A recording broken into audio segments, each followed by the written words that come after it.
Welcome to the 5th installment of the Scuba Educators Equipment Service Course. Today we will be discussing regulator second stages. The regulator second stage reduces interstage pressure, or IP, to ambient pressure to allow a normal breath at depth. The second stage makes use of diver-produced vacuum to actuate breath delivery. In other words, the diver inhales, creates a vacuum, the second stage valve opens, air is delivered to the diver.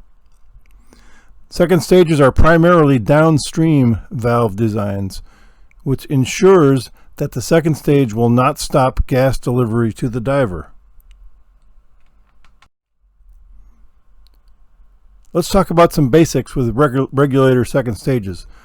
All second stages start as watertight and airtight bodies. All second stages have a flexible inhalation diaphragm, and we'll cover more of this in the next few slides. But they also have an exhaust diaphragm and a demand valve. The second stage is sensitive to ambient pressure, and by design always tries to maintain ambient pressure within the second stage body. So, as the diver inhales and creates a vacuum, the inhalation diaphragm moves towards the diver's mouth. And in this picture, you can see the semi-disassembled second stage. The inhalation diaphragm is laying on the mat, and it's fairly large, it's flexible, it moves easily. As it moves towards the diver's mouth, it's going to press on the demand lever, which will open the downstream valve.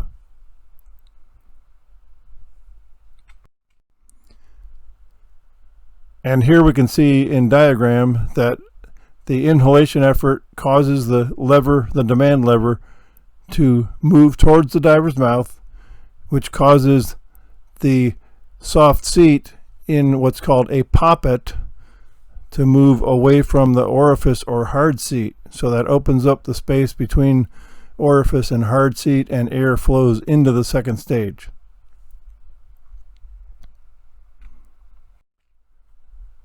On exhalation, the inhalation diaphragm returns to its original position and the exhaust diaphragm opens.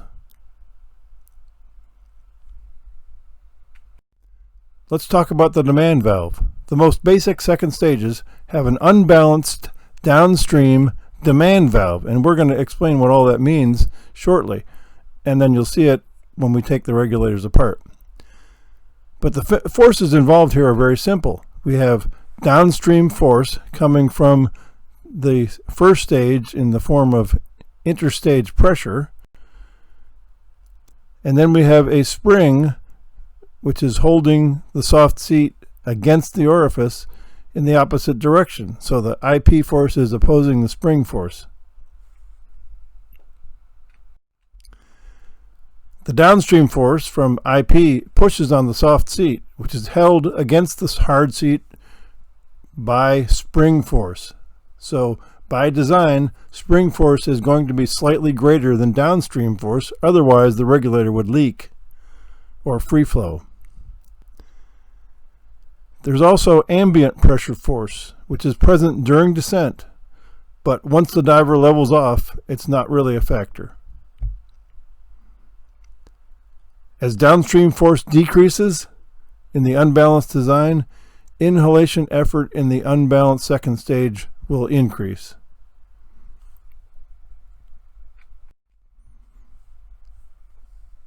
In the unbalanced downstream second stage, the major parts are the orifice, which is adjustable, the poppet, which contains the soft seat, and the demand spring and demand lever. The poppet moves back and forth as the diver breathes, allowing gas to flow to the diver when moved away from the orifice by the demand lever.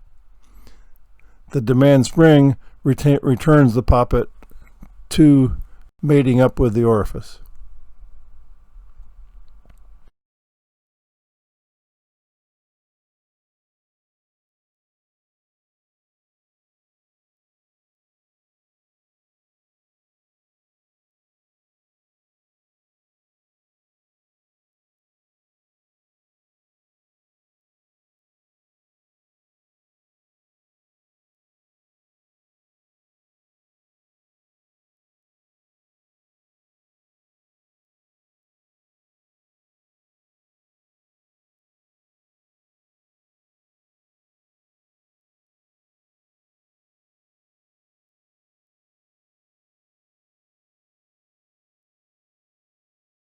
This has been marketed since the 70s as adjustable breathing. Is it really adjustable breathing? Well, not really, because it doesn't make it any easier to breathe. It always makes it more difficult, and it stops free flow. So it's a marketing gimmick. We've talked about the unbalanced downstream valve. Let's talk about the balanced downstream valve.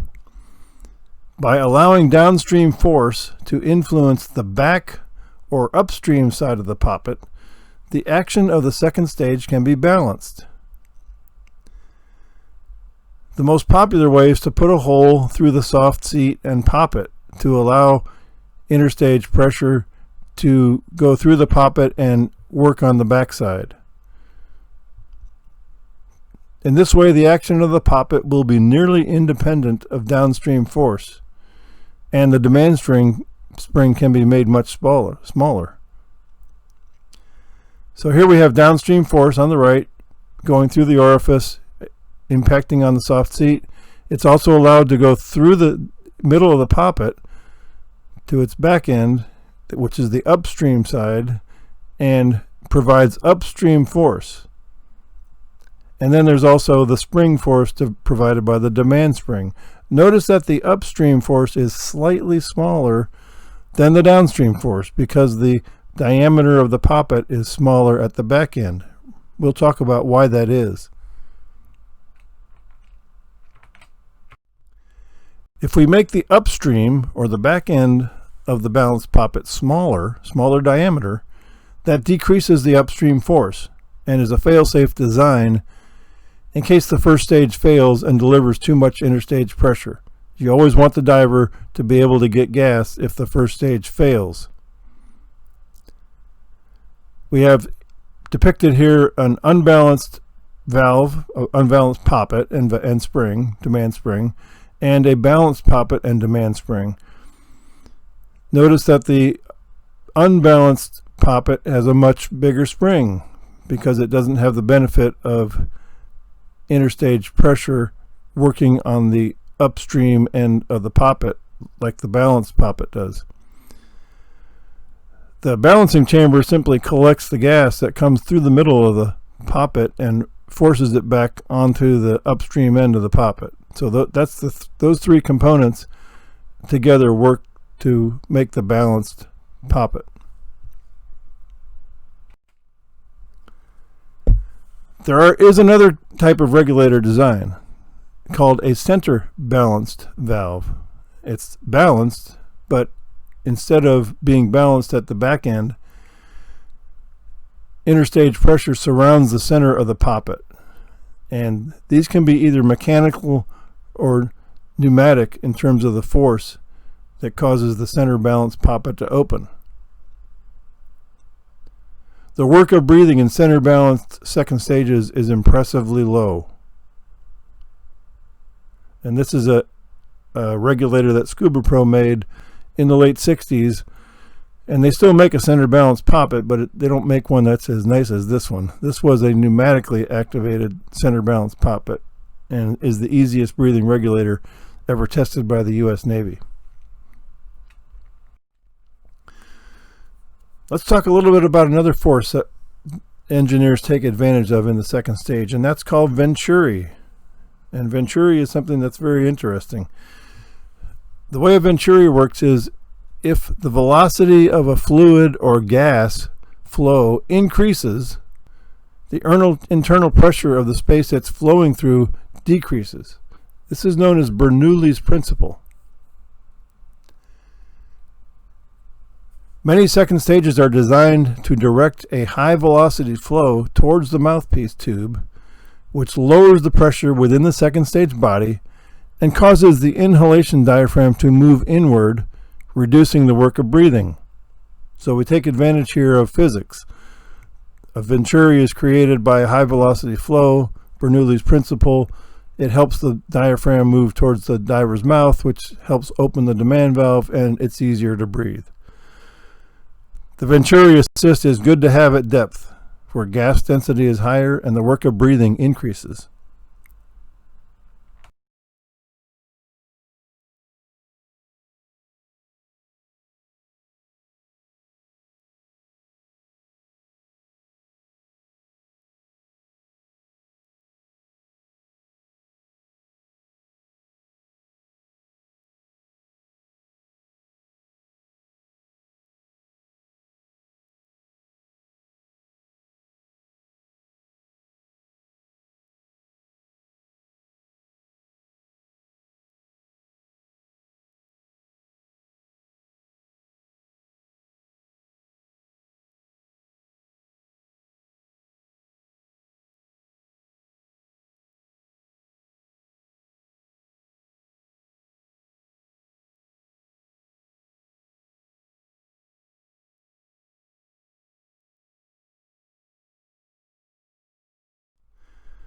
Let's talk about maintenance and field service.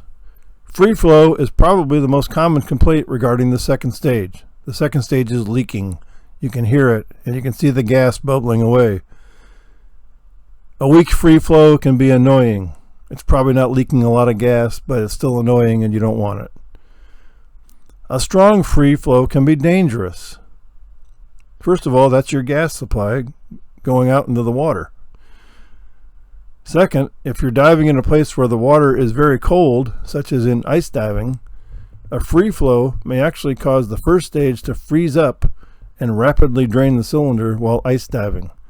First stages tend to freeze up in the open position. So if they freeze up, it's not going to stop the gas. It's just going to keep flowing. Often a free flow is caused by unstable interstage pressure because the technician did not allow the first stage to stabilize before adjusting the effort to open the demand valve, which we call cracking effort. So the amount of effort it takes to open the demand valve is critical in a regulator, and we call that the cracking effort. You want that effort to be small, but you don't want it to be so small that the regulator free flows. Adjusting the second stage in the shop is done with special tools. At the dive site, special tools may not be available, but a temporary repair can be made. Depressurize the regulator, and then the interstage pressure hose that connects to the regulator, we want to disconnect it as it enters the regulator, where it enters the second stage. A special wrench might be needed, as in this hose, which requires a special wrench. Some of the hoses are simply a hex fitting. You can use a adjustable open-end wrench or a crescent wrench. Once you get that hose off of the second stage regulator, look into the orifice or the hole, and you'll see the actual orifice or the hard seat that is adjustable. And that's how we adjust. One way of adjusting the cracking effort or the amount of force it takes to open the demand lever. That orifice can be moved in and out. It's usually adjusted by using a large flat screwdriver or an Allen wrench or hex wrench.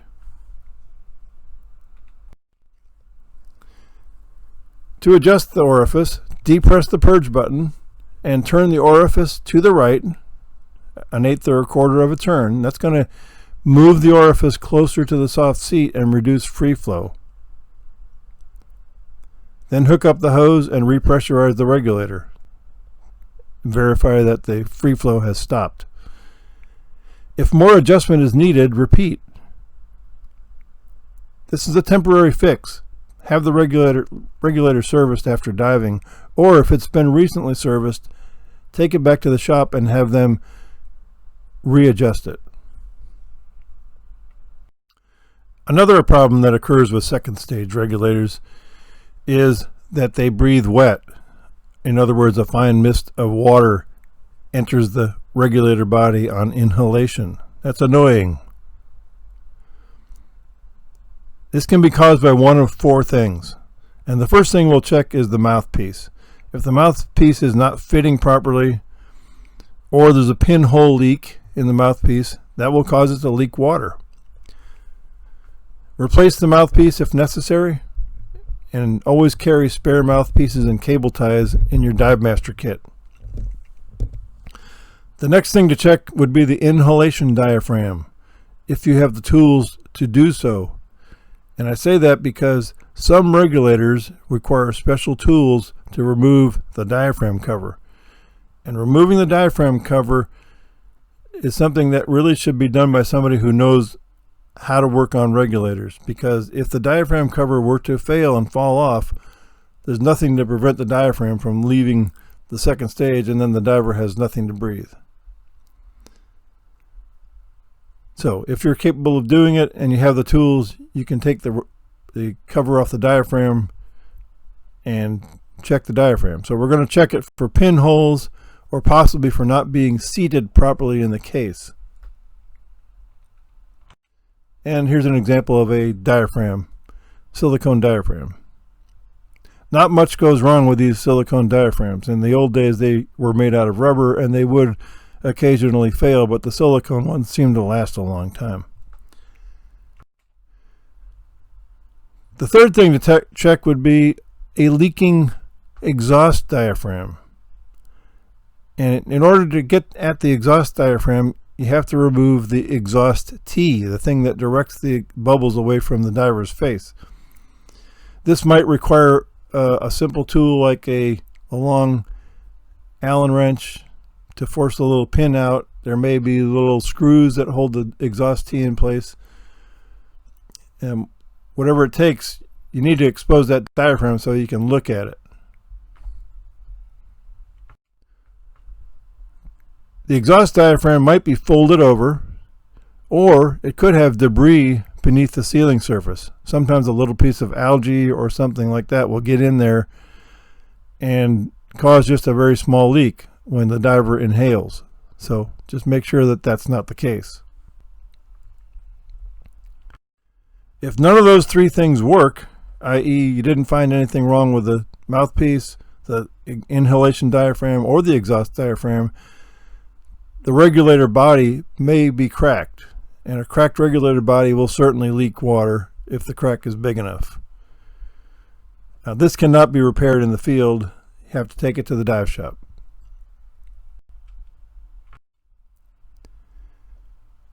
Here's another thing that happens with regulators, second stages. If the regulator hasn't been used in a while, the exhaust diaphragm may stick to the seating surface. If a diver can't exhale, they blow into the regulator, nothing happens. There's like a bunch of back pressure. They can try blowing out sharply and swiftly to try and get and it might help to get the second stage wet first. But if that doesn't work, you may have to take off the exhaust tee and carefully pry the stuck diaphragm away from the support spider. One of the full face masks made by OTS is called the Guardian, and its regulator is prone to this. If the regulator hasn't been used for a little while and it's been sitting, that exhaust diaphragm can stick tight to the support spider. And I've seen divers trying to blow real hard to dislodge that thing, and you just can't get it to go. So you actually have to physically take the part of the regulator apart, and it's not hard. So in that Guardian regulator, we just take the breathing assembly off. It simply unscrews, and you see there a stainless steel exhaust diaphragm spider, and you want to press on that diaphragm with something that won't damage it, like the eraser end of a pencil would be a good example, because that won't hurt anything. So push gently just to try to relieve the stickiness of the diaphragm to that spider, and then you should be good to go. Put it back together.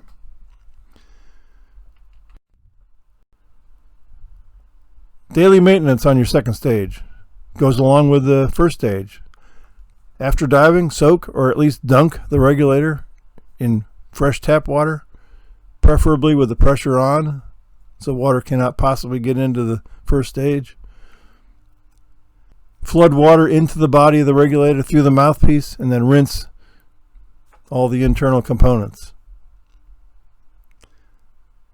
And if it's been in salt water, I recommend soaking it in fresh water. If the regulator has adjustable breathing, turn the knob all the way out. That takes pressure off the demand lever and spring. And then once you've dunked or soaked your regulator, purge the water from it. If the second stage has an anti-set feature, and some second stages do, this is designed to relieve pressure on the soft seat by putting a little bit of pressure on the demand lever. And so the purge button itself is designed to push in and turn like a quarter turn. So some regulators are designed like that. If your second stage has that feature, go ahead and use it. It saves the soft seat a little bit.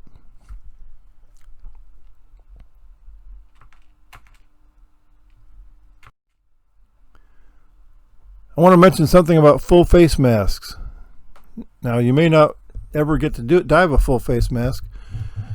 But we need to remember that one of the most important features of a scuba regulator, the second stage, is that it allows us to easily vent our exhaled breath to prevent buildup of carbon dioxide.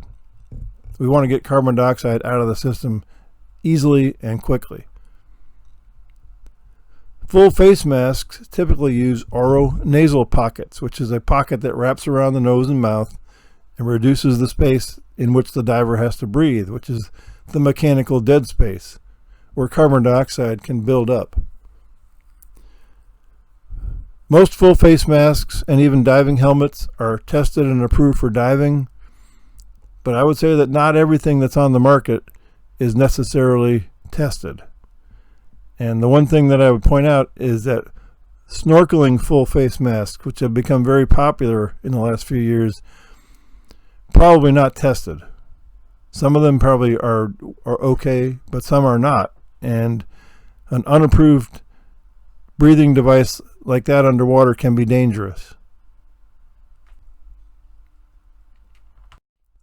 So don't use masks such as this mask that you can buy from a catalog or online somewhere unless you know that it's been tested and it's safe. Carbon dioxide is nothing to mess around with.